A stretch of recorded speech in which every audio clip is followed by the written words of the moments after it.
Hello दोस्तों, नमस्कार। मेरा नाम परवीन तोमर। आप सभी के अपने YouTube channel Mahatma ji education में आप सभी का स्वागत है।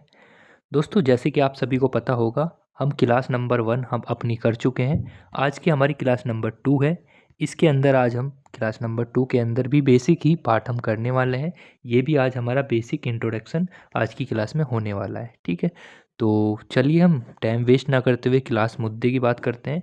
देखो, ये बेसिक इसलिए इम्पोर्टेंट है प्यारे दोस्तों, क्योंकि जब तक आपको बेसिक नहीं पता होगा तो आप इस चैप्टर को या जो भी हम ऑर्गेनिक केमिस्ट्री वाला पार्ट है उसको हम नहीं समझ पाएंगे, ठीक है। इसलिए मैं बेसिक करा रहा हूँ आपको।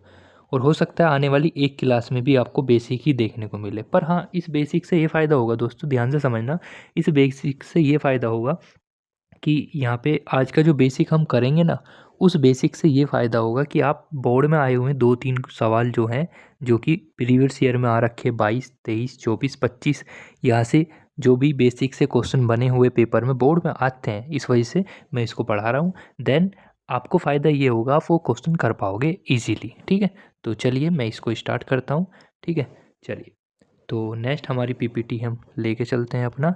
आपको पता है ये सब चीज़, पहले मैं एक बार चलो आपका फटाफट रिवीजन करा देता हूँ। आपको याद होगा, मैंने आपको सबसे पहले बताया था निकोलस लेमरी के बारे में, है ना। फिर उसके बाद मैंने आपको बताया था कि कार्बन की क्या क्या विशेषताएं होती हैं। ये हम क्लास नंबर 1 में हम पढ़ चुके हैं। फिर मैंने आपको बताया था कि जैव शक्ति सिद्धांत क्या था, उसमें उन्होंने क्या बताया। फिर वोलर नाम का एक साइंटिस्ट आया था, है ना। फिर मैंने आपको single bond, double bond and triple bond के बारे में बताया था। फिर मैंने आपको संकरण sp2 sp3 sp संकरण के बारे में बताया था। फिर मैंने आपको शॉर्टकट बताया था कि sp3 संकरण आप तब निकाल सकते हो जब इसमें सिंगल बॉन्ड हो, है ना। ये सब चीज़ मैं बता चुका था। फिर मैंने ये सब चीज़ आपको बताया था, है ना, यानी। फिर मैंने आपका कार्बन का मुक्त मूलक भी पढ़ाया था, कार्बन धनायन क्या होता है, कार्बन ऋणायन क्या होता है। ये सब चीज़ हम हाइड्रोकार्बन भी हम पढ़ चुके थे, संतृप्त हाइड्रोकार्बन, असंतृप्त हाइड्रोकार्बन, ये सब चीज़ हम यहाँ पे पढ़ चुके थे। आज की हमारी क्लास स्टार्ट होती है दोस्तों यहाँ से, ठीक है। आज हम पढ़ने वाले हैं क्या, आज का हमारा पहला टॉपिक है। जो बच्चे नोट्स बनाते हुए चल रहे हैं उनसे मैं ये कहना चाहता हूँ कि नोट्स के लिए सबसे इम्पोर्टेंट चीज़ है, जो मैं आपको समझा रहा हूँ उसको पहले समझो। नोट अगर हो सकता है तो थोड़ी देर बाद नोट कर लेना, ठीक है ना। पहले जो मैं समझाने की कोशिश कर रहा हूँ उसको समझने की कोशिश किया करो, ठीक है ना। चलिए, तो आज का हमारा पहले पहला टॉपिक है संरचनात्मक निरूपण, यानी structure representation of organic compounds, ठीक है। तो इसमें पहला हमारा टॉपिक होने वाला है। देखो, इसको मैं आपको अच्छे से समझाता हुआ चलूँगा जिससे आपको कोई प्रॉब्लम हो ही ना, ठीक है। तो मैं एक काम करता हूँ, इसको थोड़ा जूम कर लेता हूँ जिससे आपको यहाँ पर कोई प्रॉब्लम देखने के लिए ना मिले, ठीक है। चलिए, चलिए दोस्तों, तो सबसे पहले हेडिंग डाल लेना इसके अंदर आप, पूर्ण संरचनात्मक सूत्र पहला है इसके अंदर। पहला हम इसके अंदर चीज़ पढ़ेंगे, पूर्ण संरचनात्मक संरचनात्मक पूर्ण संरचनात्मक सूत्र, ठीक है। पूर्ण संरचनात्मक सूत्र क्या होता है, ये आपके लिए यहाँ पे संरचनात्मक निरूपण में पहला टॉपिक है आपका, पूर्ण संरचनात्मक सूत्र। इसमें क्या होता है, जैसे मान लो कोई हमारा कंपाउंड है, वो एकदम खुला हुआ लिखा हुआ है। पूर्ण का मतलब होता है एकदम ओपन तरीके से लिखा हुआ है, तो पूर्ण संरचनात्मक सूत्र कहलाता है। मतलब क्या सर, एक बार बता दो। ठीक है भाई साहब, बताते हैं, अभी रुको एक सेकेंड। देखो, इसको मैं आपको बता रहा हूँ पूर्ण संरचनात्मक सूत्र क्या होता है। देखो, जैसे कि अगर मैं आपको सामने एक लिखता हूँ, यहाँ पे एक सेकेंड, मैं यहाँ पे लिखता हूँ आपके सामने सी। यहाँ पे देखो, ये एच आएगा, इधर भी एच आएगा। कल मैं बता चुका था इसके पूरी, है ना, डीपली मैं बता चुका था कि यहाँ पे ये क्या हो रहा है, क्यों नहीं हो रहा है, या क्या हो रहा है, ठीक है। यहाँ पे एच आएगा, यहाँ पे एच आएगा, यहाँ पे सी आएगा, यहाँ पे एच आएगा, यहाँ पे एच आएगा, और ये मान लो यहाँ पे सी आएगा, और यहाँ पे एच आएगा। मान लो मुझे इसको यहीं ख़त्म करना है, तो देखो ये हो जाएगा ओपन, एकदम खुला खुला है ना। इसको हम बोलते हैं पूर्ण संरचनात्मक सूत्र, यानी जो सूत्र पूर्ण रूप से खुला हुआ होता है उसको पूर्ण संरचनात्मक सूत्र कहते हैं, ठीक है। आ रही बात समझ में। और अगर तुम्हें याद हो, मैंने कल तुम्हें एक चीज़ बताई थी कि कार्बन की वैलेंसी 4 लेनी है। देखो, ये वाला कार्बन पकड़ो, एक पहले वाला, 1 2 3 4, डन है। दूसरे वाला कार्बन पकड़ो, 1 2 3 4, डन है। तीसरे वाला कार्बन पकड़ो, 1 2 3 4, डन है। ये वाला कार्बन पकड़ो, 1 2 3 4, डन है भाई साहब, ठीक है। तो ये जो आपका सूत्र अगर इस प्रकार खुला हुआ आपको मिल रहा है तो आप इसको बोल सकते हो पूर्ण संरचनात्मक सूत्र, ठीक है। पहला टाइप समझ में आया। पूर्ण संरचनात्मक सूत्र क्या होता है? जो सूत्र इस प्रकार खुला हुआ होता है उसको पूर्ण संरचनात्मक सूत्र कहते हैं। ठीक है सर, बिल्कुल बात समझ में आ गई, बहुत बढ़िया थे। ठीक है, अब मैं आपको दूसरा टाइप पढ़ा रहा हूँ इसका, जिसका नाम है दोस्तों, जिसका नाम क्या है? जिसका नाम है, सेकंड हेडिंग आप डाल सकते हो, संघनित संघनित संरचनात्मक सूत्र। संघनित संघनित संरचनात्मक सूत्र। ठीक है, देखो ये मैं अलग से इस वजह से पढ़ा रहा हूँ जिससे आपका एकदम पीपीटी पे ध्यान ना जाए, क्योंकि पीपीटी से ध्यान देने से फ़ायदा ये नहीं होता बच्चों को, नुकसान ज़्यादा देखने को मिलता है, वो ज़्यादा पढ़ने की ज़्यादा ध्यान देता है। इसलिए मैं आपको कोने में लेके जा रहा हूँ, पहले मैं समझाने की कोशिश कर रहा हूँ। ठीक है, क्योंकि उसको तो स्पीड में हम कर भी लेंगे। देखो, संगणित सूत्र का मतलब क्या होता है कि जो आपका पूर्ण संरचनात्मक सूत्र हमने अभी पढ़ा पढ़ा ना बड़े वाला, उसको आप छोटे रूप में लिख दो। छोटे रूप का मतलब क्या है? देखो, आपका पहले उसको बड़ा बड़ा लिख रखा था, उसको मैं ऐसे भी तो लिख सकता हूँ, CH3 CH2 CH2। ठीक है, CH2, जितने भी हमारे कंपाउंड थे, मान लो ये CH3। देखो, ये हमने इसको इस प्रकार संगन मतलब इसको छोटे रूप में लिख दिया, वही आपका संगणित रूप कहलाएगा, है ना? समझ में आ रही है कि अगर पूरा फॉर्मूला जो पूरा सूत्र है अगर वो खुला हुआ लिखा हुआ है तो उसको पूर्ण संरचनात्मक सूत्र कहते हैं। अगर इस प्रकार हमने सबको, हाइड्रोजन को देखो एक साथ ही लिख दिया, है ना, ये भी हाइड्रोजन। मेन चीज़ हमारे जीवन का उद्देश्य वही होनी चाहिए जो मैंने बताया।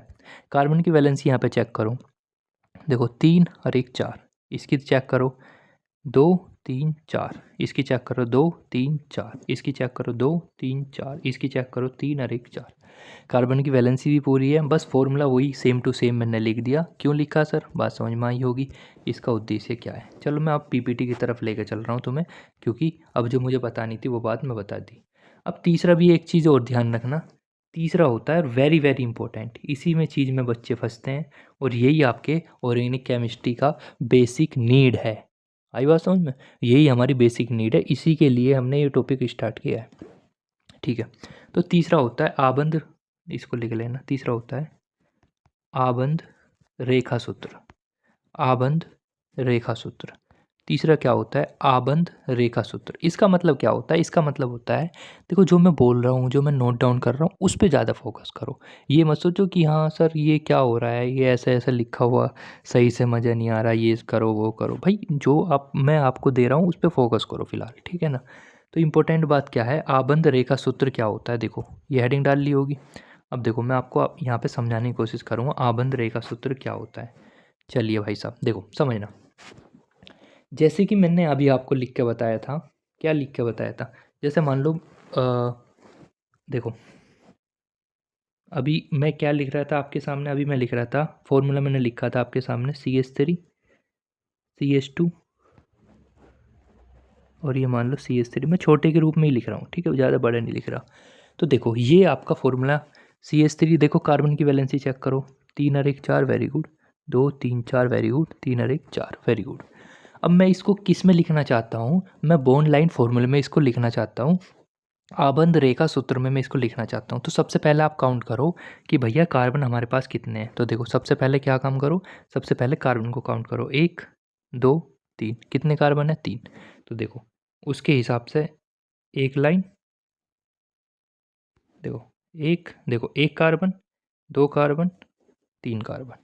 तो ये जो आपका ये निकल का आया है फॉर्मूला प्यारे बच्चों, ये जो मैंने फॉर्मूला लिखा है ये इसी का ही फॉर्मूला है। मतलब ये दोनों सूत्र बराबर हैं आपस में।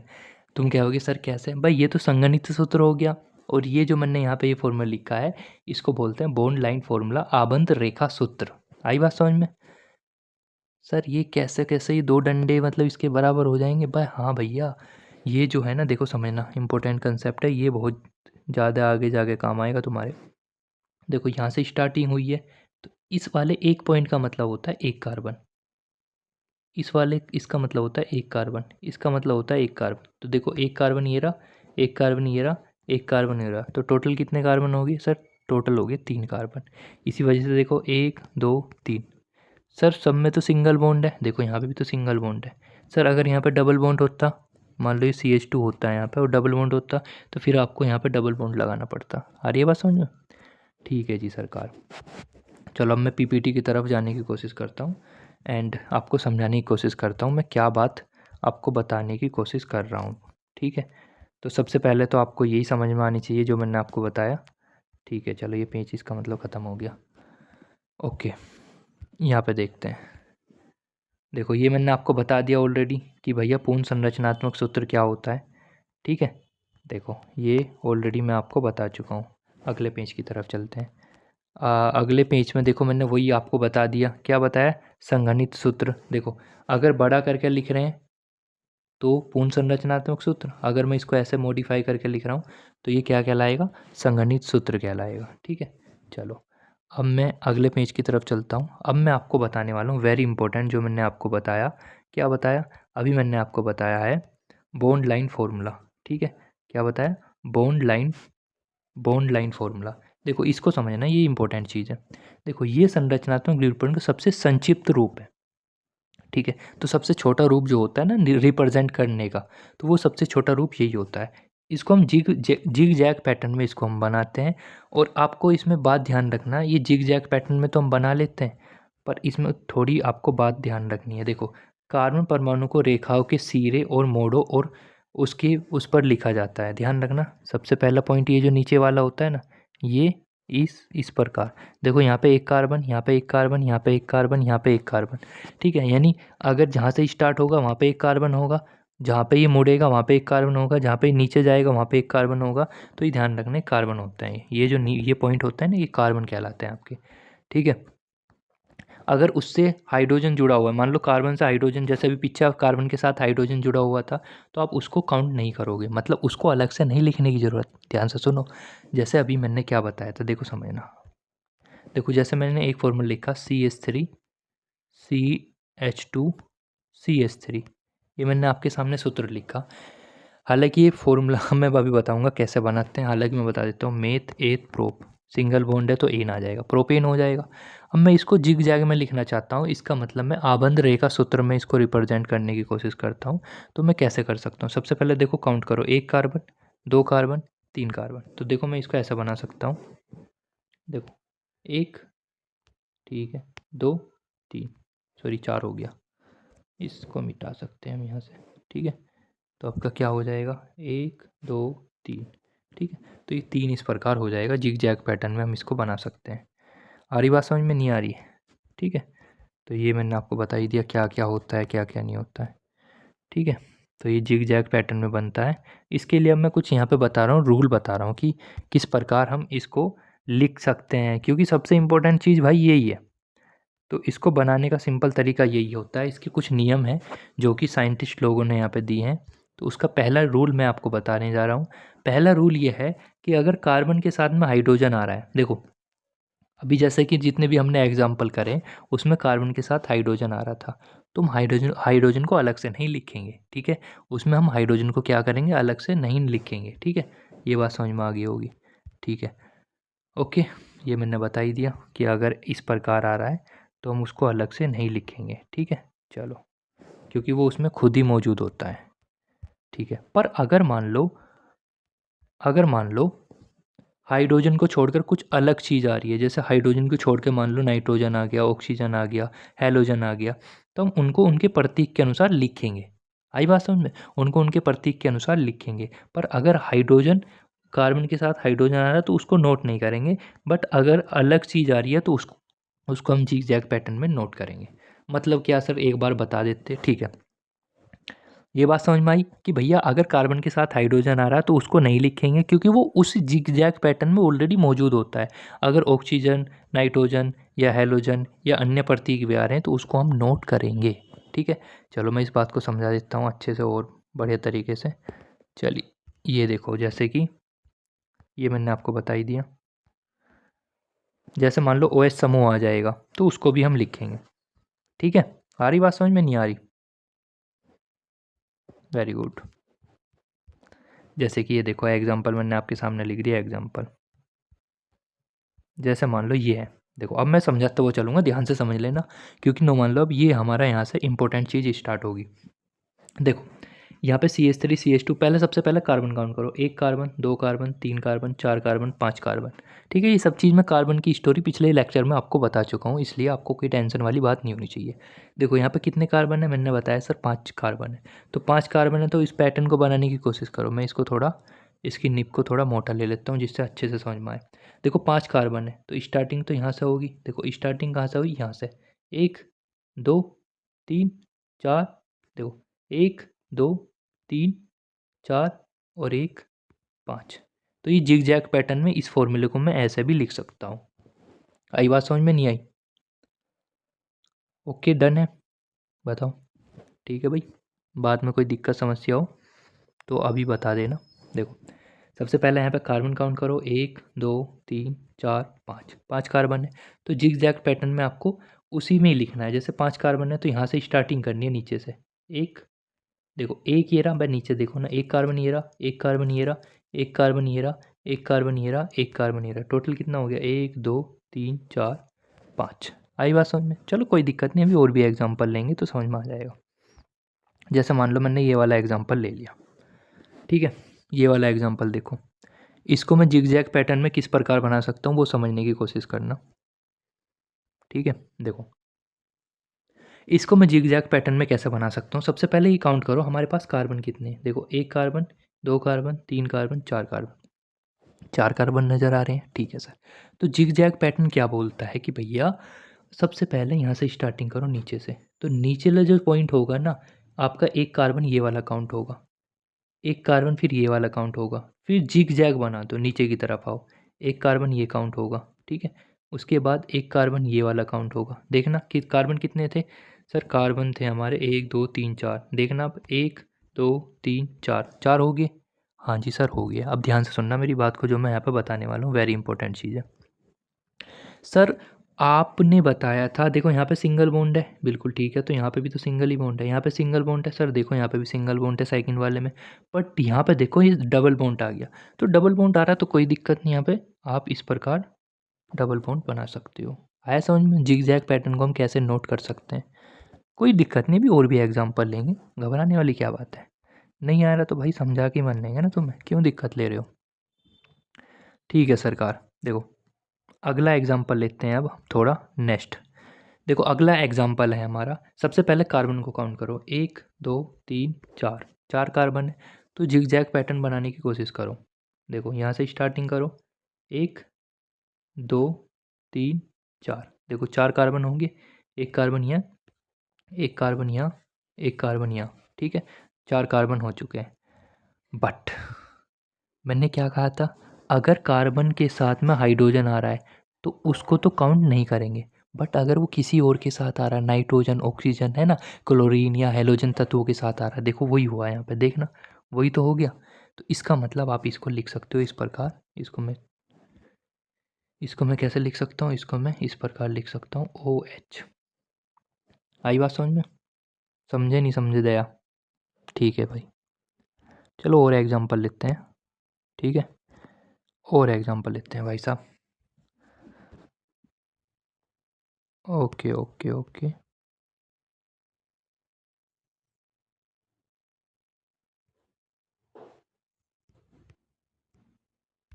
चलो जैसे कि इस वाले एग्जांपल को समझने की कोशिश करते हैं। देखो चाहे कुछ भी आ जाए, आपको ध्यान से समझते हुए चलना है जो मैं आपको समझा रहा हूँ, यही इंपॉर्टेंट चीज़ है।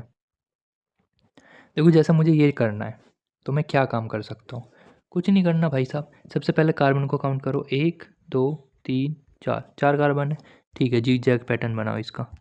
देखो यहाँ से स्टार्ट करो, 1 2 3 4, 4 कार्बन आपके डन हो गए। देखो 1 4 कार्बन ये रहा, 1 कार्बन ये रहा, 1 कार्बन ये रहा। पर गुरुदेव तुमने देखा, देखो क्या देखा हमने सर, ये देखा। मैंने पूछा हाँ बताओ ना क्या देखा। सर तुम कहोगे यहाँ पे तो सर ठीक है सिंगल बॉन्ड है, यहाँ पे भी सर ठीक है सिंगल बॉन्ड है, सर यहाँ पे भी ठीक है सिंगल बॉन्ड है। पर सर गड़बड़ ये हुई, मैंने कहा बताओ। सर गड़बड़ ये हुई, यहाँ पे आ गया डबल बॉन्ड और यहाँ पे आया OH। तो इस बात का मतलब क्या हुआ सर, इस बात का मतलब हुआ 2 3 4। इसका बात का मतलब ये हुआ कि यहाँ पे जो होगा, पहली बात तो डबल बॉन्ड ओ, इसका मतलब यहाँ पे हम डबल बॉन्ड ओ इस प्रकार हम लगा सकते हैं, ठीक है, डबल बॉन्ड ओ लगा सकते हैं। अब ये ओ एच भी तो है, तो ओ एच को ऐसा बना दो, तो ये इस प्रकार हम बना सकते हैं। आई बात समझ में? चलो मैं अपने पास से एग्जांपल लेता हूँ बहुत सारे, ठीक है। चलो जी, चलो जी, ठीक है भाई साहब। अब मैं कुछ एग्जांपल अपने पास से ले रहा हूँ, देखो ध्यान से समझते हुए चलना, क्योंकि यही चैप्टर का इंपॉर्टेंट नीड है, यही ज़रूरत है हमें, जो अभी हमें यहाँ पे समझना है, ठीक है। देखो जैसे मैं और एग्जांपल ले रहा हूँ, ठीक है जी भाई साहब। जैसे मैं इसको पेन का यूज़ कर लेता हूँ। जैसे मैं आपको एक सामने एग्जांपल ले रहा हूँ, देखो जैसे मैं एग्जांपल लिख रहा हूँ, CH3 CH2 CH2 CH2 1 2 3 4 5 2 3 4 CH2 and ये मान लो OH। चलो ये तुम्हारा क्वेश्चन है, इसको जिग जैग पैटर्न में लिख के बताओ, अपनी कॉपी में नोट करना जरा एक बार। इसको जिग जैग पैटर्न में नोट करके बताओ कैसे करोगे, बताओ जी भाई साहब, कोशिश करो एक बार।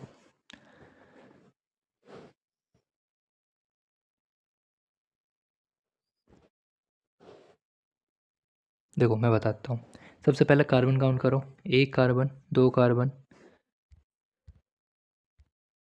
ठीक है, 1 carbon 2 carbon 3 carbon 4 carbon 5 carbon. तो जिग जैग पैटर्न को बनाने की कोशिश करो।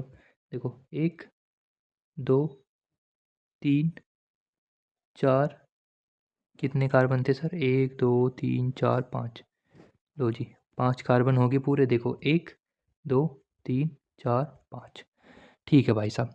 बट कहीं डबल बॉन्ड आ रहा है? नहीं जी, सिंगल बॉन्ड ही है।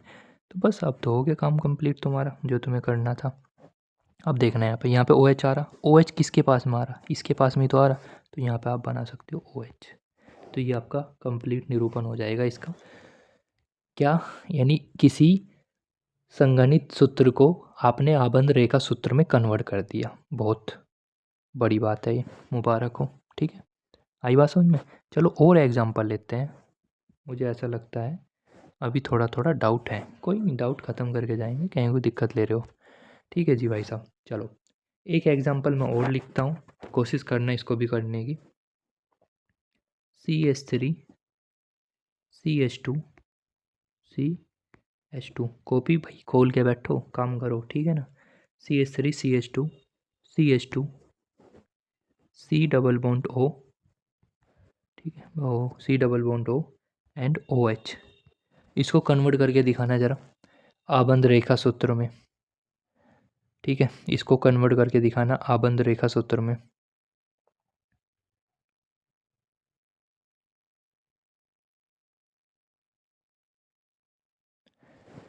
ठीक है जी भाई साहब, देखते हैं जी तुम्हारा आंसर आया है नहीं आया।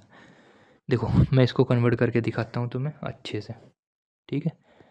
सबसे पहली बात तो ये, सबसे पहली बात तो ये कार्बन को काउंट करो, 1 कार्बन 2 कार्बन 3 कार्बन 4 कार्बन, ठीक है। तो जिग जैग पैटर्न बनाओ। देखो स्टार्टिंग करो यहाँ से, 2 कार्बन 3 कार्बन 4 कार्बन, चारों कार्बन हमारे कंप्लीट हो गए, बोलो हाँ जी सर। अब देखो, अब हम यहाँ पे देखते हैं कि जो हमारा 4 कार्बन है ना, उसके पास में O आ रहा है डबल बॉन्ड के साथ में, तो कोई दिक्कत नहीं भाई, बना दो डबल बॉन्ड के साथ में O। ऐसा मत करना यहाँ पे डबल बॉन्ड लगा देना, गड़बड़ हो जाएगी मेरे भाई, ठीक है। क्योंकि जैसे जैसे बोल रहा है यहाँ पे डबल बॉन्ड नहीं है, वो यहाँ पे है, समझ रहे हो, दोनों बात में डिफरेंस है। तो इसका मतलब यहाँ पे डबल बॉन्ड आ जाएगा, बचा क्या, ओ एच, तो ओ एच को भी लिख देंगे ऐसे करके, ओ एच आ जाएगा। तो ये हो जाएगा इस प्रकार को लिखने का निरूपण। आई बात समझ में नहीं आई? ठीक है जी, नोट कर लेना जिसको नोट करना है। अगले क्वेश्चन की तरफ चलते हैं, ठीक है। चलिए अगला क्वेश्चन नोट करते हैं। चलिए अगला क्वेश्चन मैं लेता हूँ नेक्स्ट। देखो ये हो गया आपका। चलिए अगला क्वेश्चन मैं नोट करता हूँ, ध्यान से समझना। अगला क्वेश्चन तुम्हारे लिए ही है, मुझे उम्मीद है तुम इसको करके दिखाओगे। CH3 C double bond O CH2 CH3, इसको कन्वर्ट करके दिखाओ जल्दी से स्पीड में। ठीक है,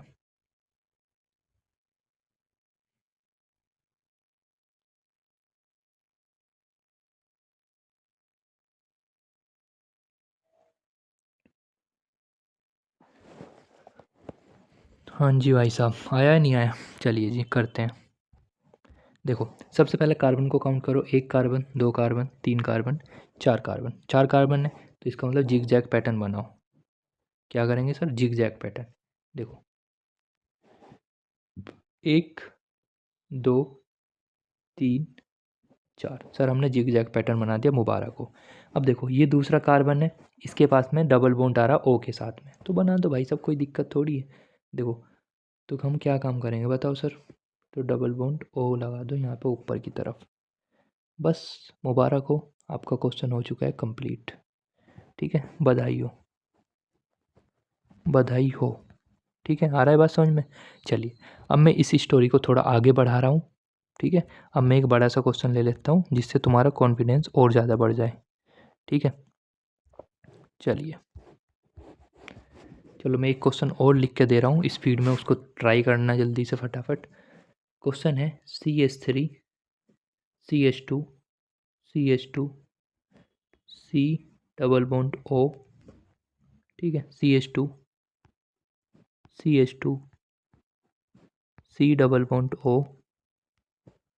ठीक है, एंड OH। इसको कन्वर्ट करके जल्दी जल्दी से दिखाओ मुझे। देन फिर अगले टॉपिक की तरफ चलते हैं हम अपना, जहाँ से पेपर में क्वेश्चन आ रखे हैं। ठीक है, इसको जल्दी से स्पीड में करो।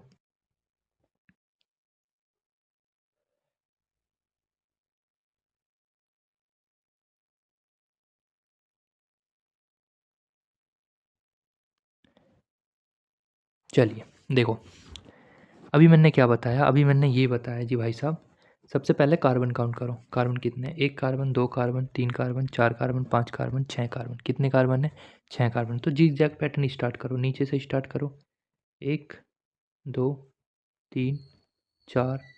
कितने हो गए? 1, 2, 3, 4, 5, 6। 6 के 6 कार्बन हमारे हो चुके हैं जी सरकार।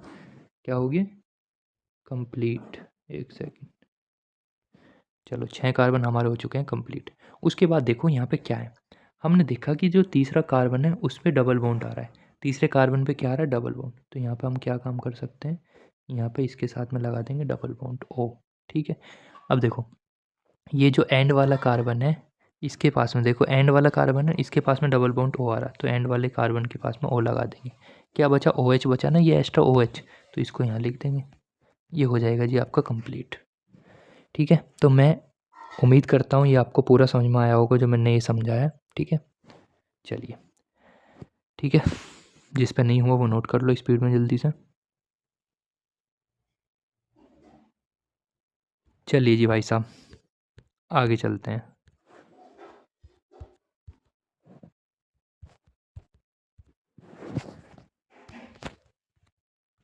चलिए जी, अब हम अगले टॉपिक की तरफ चलते हैं अपना। नेक्स्ट टॉपिक की है हमारा, क्या है? नेक्स्ट टॉपिक है हमारा क्या है भाई साहब? IUPAC name. ठीक है, यहाँ से पेपर में बहुत ज़्यादा, मतलब तुम्हारे पेपर में आ रखे हैं यहाँ से बहुत ज़्यादा सवाल। ठीक है, तो सबसे पहले आपको पता होना चाहिए IUPAC की फुल फॉर्म क्या होती है। What is the meaning of IUPAC?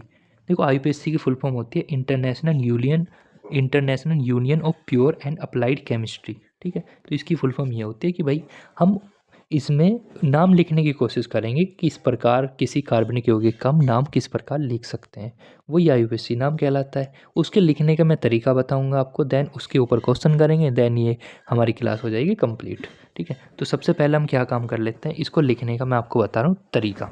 तरीका क्या होता है? देखो तरीका का मतलब होता है लिखते हम कैसे हैं। ठीक है, सबसे पहले मैं इसको रफ कर देता हूँ। देखो लिखने का तरीका बहुत बेसिक है, बहुत सिंपल, तुमने पढ़ा भी होगा। ठीक है, देखो लिखने का तरीका बहुत बेसिक है। सबसे पहले आपको क्या लिखना है? जो प्रतिस्थापी कंपाउंड होते हैं, तत्व होते हैं, उसको लिखने की कोशिश करना।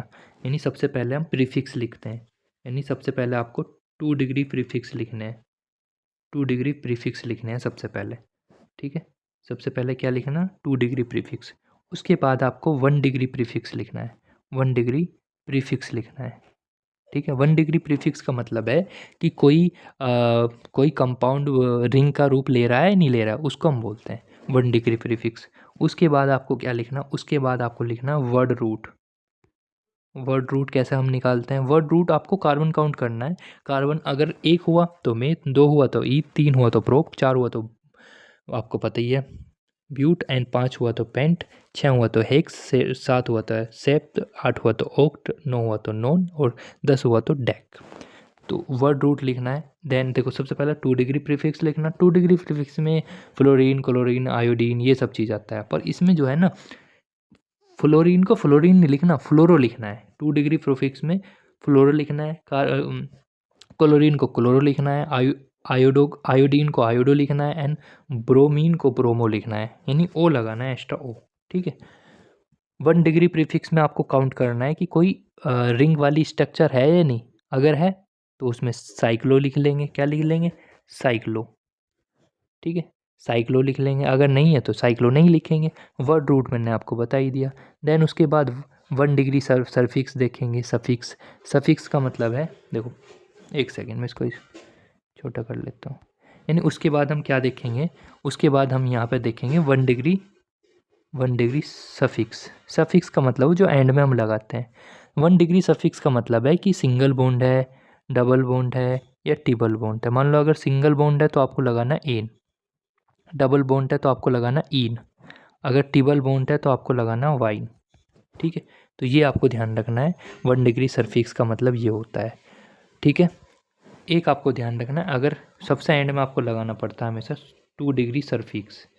2 डिग्री सरफिक्स में आपको क्या ध्यान रखना है, ध्यान रखना 2 डिग्री सरफिक्स में हमेशा क्रियात्मक समूह आता है, ठीक है। जैसे OH आ जाएगा, CHO आ जाएगा, COOH आ जाएगा, है ना, एल्डिहाइड, कार्बोक्सिलिक एसिड या फिर एल्कोहल, ये सब चीज़ आ जाएंगे 2 डिग्री सफिक्स में, ठीक है। चलिए ये बात तो समझ में आ गई।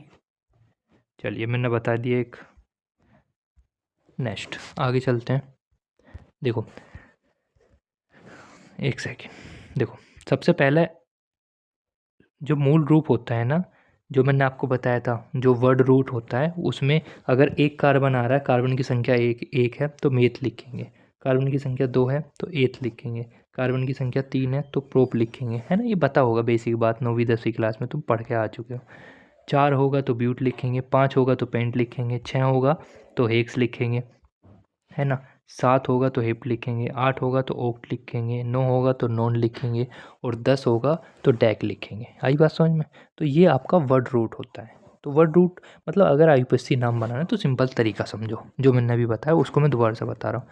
सबसे पहले आपको क्या देखना है, सबसे पहले आपको देखना है 2 डिग्री प्रीफिक्स। क्या देखना, 2 डिग्री प्रीफिक्स देखना है। 2 डिग्री प्रीफिक्स मतलब वही क्लोरो, ब्लोरो, है ना, फ्लोरो, क्लोरो, आयोडो, ब्रोमो, सबसे पहले वो लिखना है। सबसे पहले देखो 2 डिग्री प्रीफिक्स लिखना है, उसके बाद आपको लिखना है 1 डिग्री प्रीफिक्स। 1 डिग्री प्रीफिक्स में आपका क्या आएगा, यही रूल है भाई इसको बनाने का। अगर आपको ये लग रहा है ना क्या बता रही मास्टर जी, भाई अगर ये इस सीक्वेंस में चलोगे तभी इसको कर पाओगे IUPAC को। फिर 1 डिग्री प्रीफिक्स को के बाद में रूट वर्ड लिखना है। जैसे अगर कार्बन काउंट करना है, कार्बन 1 हुआ तो मेथ लिखेंगे। फिर उसके बाद में आपको लिखना है क्या, 1 डिग्री सफिक्स। इसमें आपको बॉन्ड देखना है। देखो जो मैं आपको अभी बता रहा था कि 1 डिग्री सफिक्स में क्या आएगा, देखो कार्बन के बीच में बॉन्ड देखना है। अगर सिंगल बॉन्ड आता है तो इन आएगा, डबल बॉन्ड आएगा तो इन आएगा, ट्रिपल बॉन्ड आएगा तो इन आ जाएगा, ठीक है। 2 डिग्री सफिक्स में आपका क्रियात्मक समूह आएगा, ठीक है। ये सबसे बाद में आपको लिखना होता है, ठीक है। तो बस यही बात है छोटी छोटी जो आपको पता होनी चाहिए, है ना। अब देखो मैं आपको यहाँ पे बता रहा हूँ कि कौन सा क्रियात्मक समूह जब आएगा तो क्या आएगा। जैसे मान लो H क्रियात्मक समूह आ गया तो ओल लगा देंगे, CHO आ गया तो एल लगा देंगे, कार्बोक्सिलिक समूह आ गया तो OI कम लगा लेंगे, ठीक है।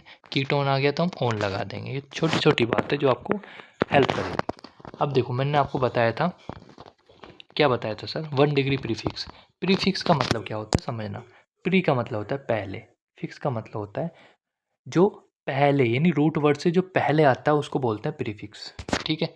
और 1 डिग्री का मतलब ये होता है कि भैया ये वो रूट वर्ड से, यानी जो वर्ड रूट है उससे पहला आएगा, हमारा रूट वर्ड से पहला आता है। तो अगर आपको खुली हुई संरचना आपको दिख रही है या वलय वाली रिंग वाली संरचना अगर आपको दिख रही है तो साइक्लो लगा देंगे। अगर वलय वो नहीं है तो उसमें कोई भी साइक्लो पाइक्लो लगाने की ज़रूरत नहीं है। ठीक है, रिंग वाले का मतलब क्या है? देखो रिंग का मतलब ये है, देखो समझना।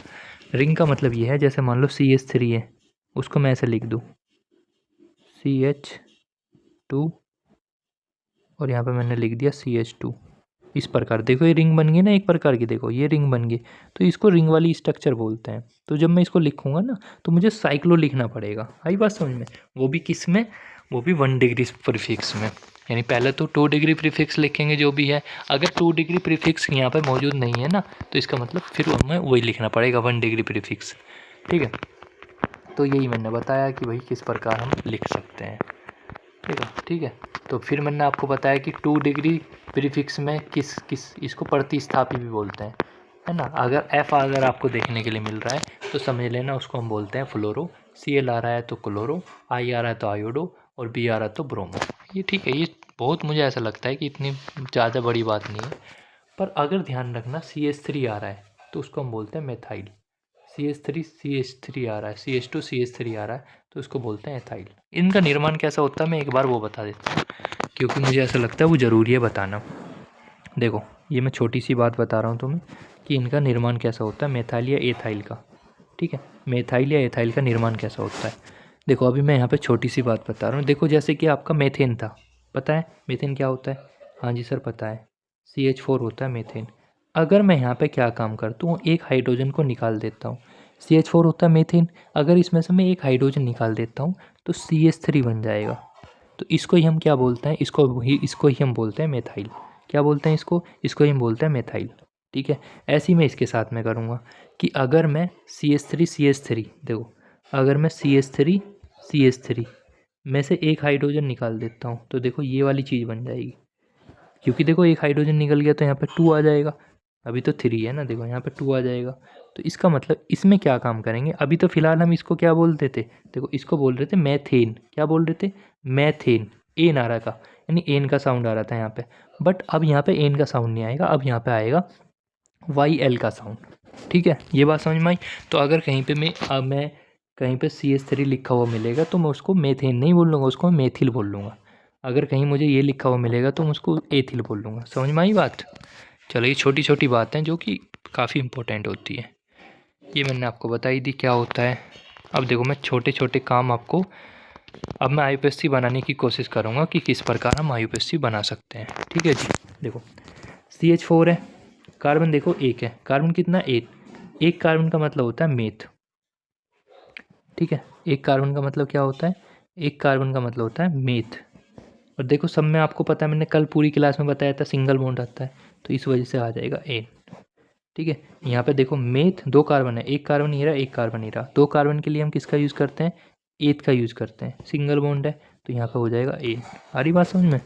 ठीक है, ये मुझे ऐसा लगता है छोटी छोटी बात ऐसे ही आपको इसका नाम लिखना है। देखो कार्बन 1 2 3, 3 कार्बन है, 3 कार्बन का मतलब प्रोप, सिंगल बॉन्ड है तो एन आ जाएगा। देखो 1 2 3 4, 4 कार्बन है, 4 कार्बन का मतलब ब्यूट, सिंगल बॉन्ड आ रहा तो एन। ये बात समझ में आ रही? इसलिए मैं स्पीड में यहाँ पे स्पीड में बताता हुआ चल रहा हूँ तुम्हें।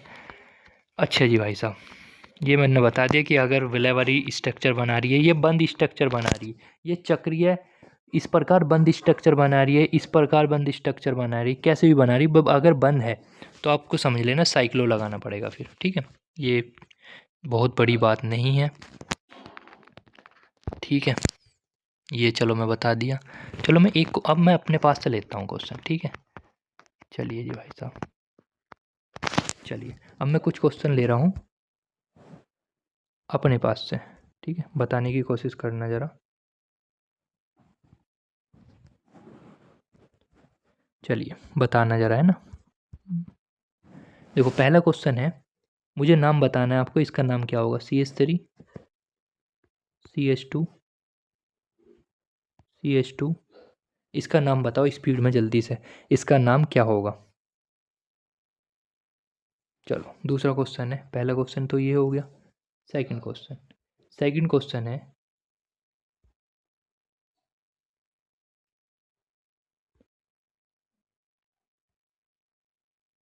चलो जी इसका नाम बताओ, इसका नाम क्या होगा? ठीक है, पहला क्वेश्चन हो गया, दूसरा क्वेश्चन हो गया, तीसरे क्वेश्चन की तरफ चलते हैं। तीसरा क्वेश्चन यहाँ से ले लेते हैं। देखो थर्ड क्वेश्चन, तीसरा, ये करो भाई जल्दी से स्पीड में। तीसरा क्वेश्चन है, मुझे इसका नाम बताओ, इसका नाम क्या होगा?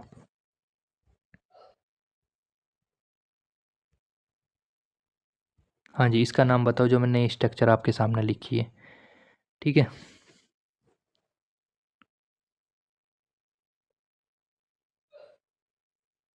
हाँ जी, बहुत बढ़िया।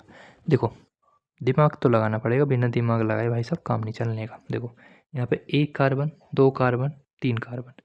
तीन कार्बन को हम बोलते हैं मेथ एथ प्रोप। क्या बोलते हैं सर, बताओ? प्रोप बोलते हैं। सब में देखो सिंगल बॉन्ड आ रहा है तो क्या बोलेंगे? प्रोपेन।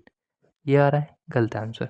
पर मैंने ये भी तो कहा रिंग देखो बंद स्ट्रक्चर बना रही है, तो इसको हम बोल लेंगे क्या? इसको हम बोल लेंगे साइक्लोप्रोपेन। क्या बोल लेंगे? साइक्लोप्रोपेन। समझे मास्टर जी? इसको हम बोल लेंगे मास्टर जी साइक्लोप्रोपेन। अच्छा इसका नाम बताना ज़रा, इसका नाम क्या होगा? इसका नाम बताओ, इसका नाम क्या होगा? देखो एक कार्बन, दो कार्बन, तीन कार्बन, चार। चार कार्बन का मतलब क्या होता है? ब्यूट। सब में देखो सिंगल बॉन्ड आ रहा, तो इसका नाम हो जाएगा ब्यूटेन। इसका नाम बताओ।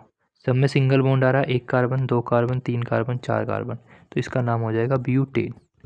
ये आ रहा है। बट ये बंद स्ट्रक्चर है ना, तो इस वजह से cyclobutane is the correct answer. समझिए भाई साहब? तुम कहोगे सर ब्यूटेन से पहले साइक्लो क्यों लिख रहे हैं, साइक्लो बाद में भी तो लिख सकते थे। भाई साहब अभी मैंने ऑर्डर नहीं बताया था, पहले 2 डिग्री प्रीफिक्स आएगा फिर 1 डिग्री प्रीफिक्स आएगा।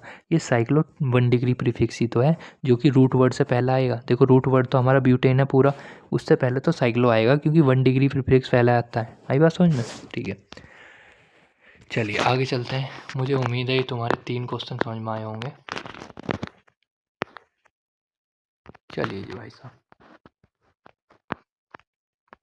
ओके ओके, ये इम्पोर्टेंट कंसेप्ट है।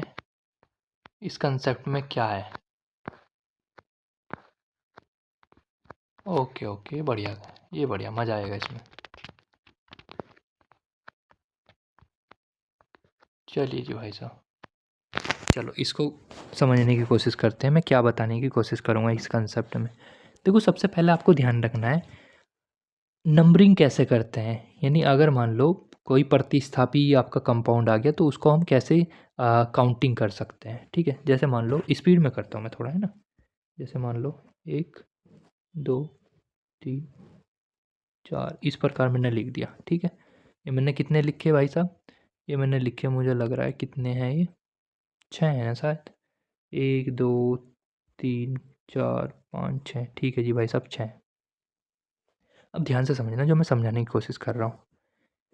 अगर मैं यहाँ पे एक Cl लिख दूँ, एक Cl यहाँ पे लिख दूँ, अब ये क्वेश्चन बन चुका है, इसका आयुपस्थिति नाम बताओ, इसका आयुपस्थिति नाम क्या होगा? बताओ जी भाई साहब। देखो इसमें आपको कंसेप्ट ध्यान रखना पड़ेगा जो मैं आपको अब यहाँ पे बताने वाला हूँ। कंसेप्ट, देखो कंसेप्ट ध्यान रखना है। क्या कंसेप्ट होता है? कंसेप्ट ये होता है कि भाई साहब अगर अगर मान लो दो कंपाउंड आ रहे हैं सेम सेम, जैसे ये देखो Cl है, ये Cl है, दोनों सेम सेम कंपाउंड है। अब तुम कहोगे सर इसमें काउंटिंग किधर से करें? देखो हम मैंने मान लिया यहाँ से काउंटिंग करी, एक, दो, तीन, चार, यहाँ पर आएगा 5, यहाँ पर आएगा 6। देखो अगर काउंटिंग करते हुए जैसे मान लो यहाँ पे 4 आया, यहाँ पे 5 आया, इन दोनों का योग लो।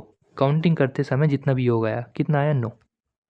ठीक है, अगर मान लो मैं नंबर चेंज कर दूँ, अभी देखो योग कितना आया अभी? अभी सर योग आया है आपका 9। अगर मान लो मैं नंबर चेंज कर दूँ तो, नंबर चेंज कर दूँ मतलब, देखना ज़रा एक सेकेंड। अगर मैं नंबर चेंज कर दूँ, मैं नंबर इस इधर से काउंट कर रहा है, ये 1 है, ये 2 है, ये 3 है, ये 4 है, ये 5 है, ये 6 है। अब योग लेना ज़रा, ये देखो 2 है, इसका योग 3 है, दोनों को जोड़ना, 2 और 3 5। अब देखो समझना, यहाँ पे योग 9 आया है, अगर मैं इधर से काउंटिंग करता हूँ तो योग आया 9, बट अगर मैं इधर से काउंटिंग करता हूँ तो योग आया 5। तो आपको कंसेप्ट ये ध्यान रखना है कि अगर काउंटिंग करते समय आपका योग जिधर से कम आएगा उधर से ही आपको काउंट करना है। तो आपका ये इधर से काउंट नहीं करेंगे, हम किधर से काउंट करेंगे? इधर से काउंट करेंगे। तो आपको ध्यान रखना है। आई बात समझ में?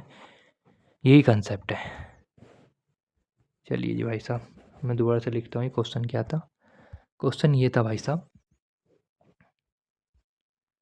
2 3 4 5 6, 1 2 3 4 5 6, ठीक है। CL एक यहाँ पे था, एक CL यहाँ था। तो इसको लिखने का सिंपल तरीका ये होता है, काउंटिंग में यहाँ पे 2 आया तो हम क्या लिखेंगे, 2 और नंबर, अगर देखो अगर कोई भी नंबर लिख रहे हो तो उसमें कॉमा लगाएंगे। अगर दूसरा भी नंबर आएगा, देखो ये 3 नंबर पे तो 3, CL 2 हो जाएंगे तो डाई, 2 के लिए डाई का, 3 के लिए ट्राई का, 4 के लिए टेट्रा का, 5 के लिए पेंटा का, है ना। डाई CL को हम क्या बोलते हैं, क्लोरो। अब ये काउंट करो कितने थे, 6। सिंगल बॉन्ड है तो हेक्सेन बोल देंगे, नहीं बोल देंगे। यही आपका IFSC नाम हो जाएगा जी भाई साहब इसका। समझे दया, नहीं समझे, ठीक है। 2 3 क्लोरो। देखो अगर ये यहाँ पे इसमें बीच में वो भी लगा सकते हैं हाइफन, क्योंकि नंबर और इनके बीच में हमेशा हाइफन लगाना पड़ता है। और नंबर, देखो कंसेप्ट ये भी लिख लेना अगर चाहो तो, ये भी कंसेप्ट ही है। कंसेप्ट ये है कि अगर 2 नंबर हैं, देखो अगर 2 नंबर हैं, जैसे मान लो 2 और 2 है, 2 या 3 है, तो उनके बीच तो कॉमा आएगा। पर अगर नंबर है और यहाँ पे कुछ डी या डाई या क्लोरो कुछ लिख रहा है, तो यहाँ पे हमें हाइफन लगाना पड़ेगा। मतलब डाई क्लोरो में लिख रहा हूँ तो बीच में हाइफन लगाना पड़ता है, ठीक है। ये भी एक प्रकार का कंसेप्ट ही है, इसको भी ध्यान रखना तुम, ठीक है। ठीक है, चलो अगले सवाल की तरफ चलते हैं। अब नेक्स्ट सवाल आपको दे रहा हूँ, ठीक है। करने की कोशिश करना इसको। 2 3 4 5 6, ठीक है भाई साहब। देखो इस बार मैं क्या काम करता हूँ, यहाँ पे CL लिख देता हूँ, यहाँ पे लिख देता हूँ BR। अब करने की कोशिश करना भाई साहब ज़रा एक बार।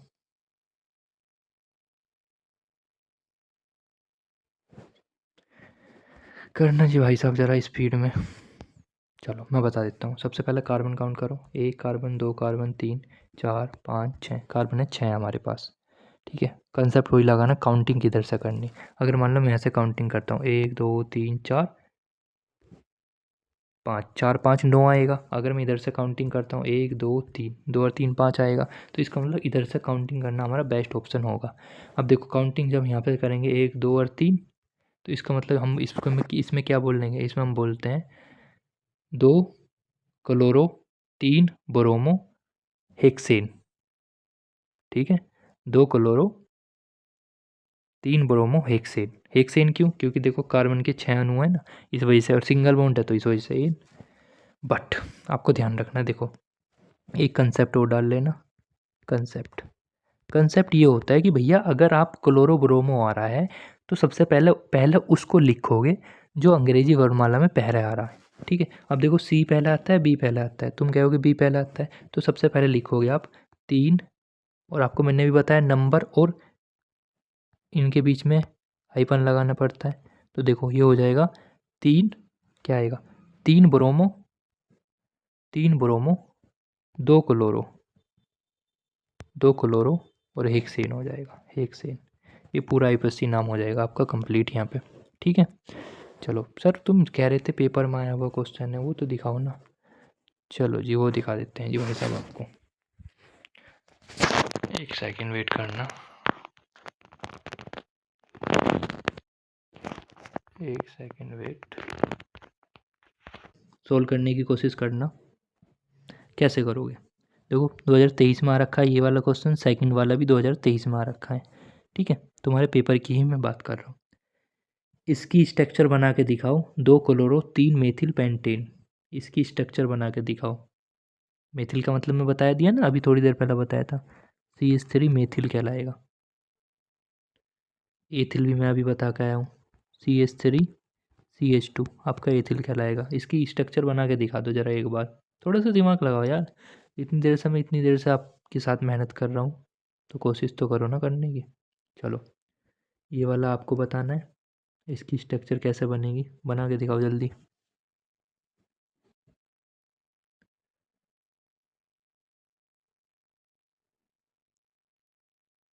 हाँ जी दिमाग लगाओ जी भाई साहब, ऐसे क्या देख रहे हो।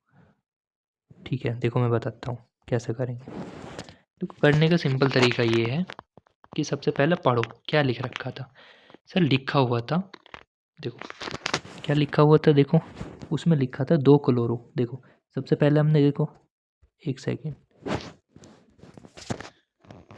देखो सबसे पहले क्वेश्चन पढ़ो, 2 क्लोरो 3 मेथिल पेंटेन। ठीक है, 2 क्लोरो लिख लेता हूँ मैं इसको, क्वेश्चन को, 2 क्लोरो 3 मेथिल पेंटेन, ये क्वेश्चन है। देखो 2 क्लोरो, देखो सबसे पहले पहला पेंटेन लिखा है, तो इसका मतलब 1 2 3 4 5, सबसे पहले 5 कार्बनों को फैला लो।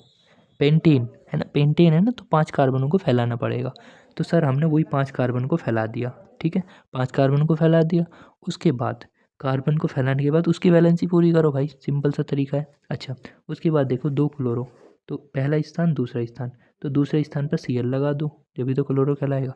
3 मेथिल, तो देखो मेथिल CH3 अभी पढ़ा कर आया पीछे, तो तीसरे नंबर पर पहुँचा दो। देन ये आपकी स्ट्रक्चर कहला जाएगी कंप्लीट। समझे दया? अब तुम कहोगे सर एक बार इसकी कार्बन की वैलेंसी चेक कर लो, 3 और 1 4, 1 2 3 और 1 4, 1 2 3 और 1 4, 1 2 3 4, 3 और 1 4। ठीक है, तो ये बात ध्यान रखना है, कार्बन की वैलेंसी भी पूरी होनी चाहिए और आपका क्वेश्चन भी कंप्लीट होना चाहिए। अगला क्वेश्चन है 1 क्लोरो, ये तो बच्चों वाला सवाल है, तुम कोशिश करना। 1 क्लोरो 4 एथिल साइक्लोहेक्सेन, साइक्लोहेक्सेन। ठीक है, साइक्लो का मतलब अभी बताया था मैंने, इसका मतलब बंद स्ट्रक्चर होगी। देखो समझ गया? देखो, देखो बंद स्ट्रक्चर है क्लोरो, और क्या बोल रहा था, एथिल। देखो एथिल ही होता है, अभी बताया था CH3 CH2 अगर कहीं आ रहा है तो वो एथिल ही तो होता है। ऐसे ही आपको मैंने बताया था, अगर CH3 आ रहा है तो मेथिल होता है। ठीक है, चलो और सवाल देखता हूँ मैं। देखो 2 सवाल ये रहे, सेम है क्या अलग है? ओके, अलग है, अलग है, अलग है। चलो ये दोनों क्वेश्चन भी ट्राई करने की कोशिश करना। ठीक है, सेम क्वेश्चन है, बस ध्यान रखना पेंटेन है, तो सबसे पहले 5 कार्बनों को फैला लेना, दूसरे नंबर पर क्लोरो फिट कर देना, तीसरे नंबर पर मेथिल फिट कर देना। देन उसकी वैलेंसी का भी ध्यान रखना है। ठीक है, आ रही बात समझ में? ऐसे ही आपको इसका ध्यान रखना है, पी ब्रोमो क्लोरो बेंजीन, तो ये भी आप बना सकते हो इसी प्रकार। ठीक है जी भाई साहब,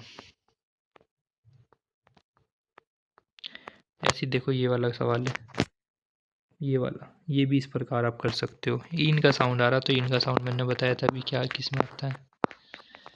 ठीक है जी, चलो मैं इसकी पीडीएफ भेज दूंगा तुम्हारे पास। ठीक है, इसको कर लेना, जितना भी मैंने यहाँ पे क्वेश्चन दिए हैं ये सारे क्वेश्चन करने की ट्राई करना, क्योंकि सारे क्वेश्चन एनसीईआरटी किताब के हैं। देखो, और यहाँ से देखो पेपर में भी आ गए, तो फ़ायदे की चीज़ है, कर लेना एक बार। ठीक है, अगर दिमाग ना लगे तो देखो मैंने इसका सोल्यूशन भी दे दिया, वो भी देख सकते हो। ओके, ठीक है, तो इतना आज हम करते हैं। Thank you for watching. देखो, और एक बात का ध्यान रखना दोस्तों, जो मैं आपको डेली करा रहा हूँ, जो मैं डेली दे रहा हूँ ना सामान, जो डेली मैं आपको चीज़ पढ़ा रहा हूँ, उसको डेली का डेली करते रहना, वरना प्रॉब्लम हो जाएगी फिर। ठीक है ना?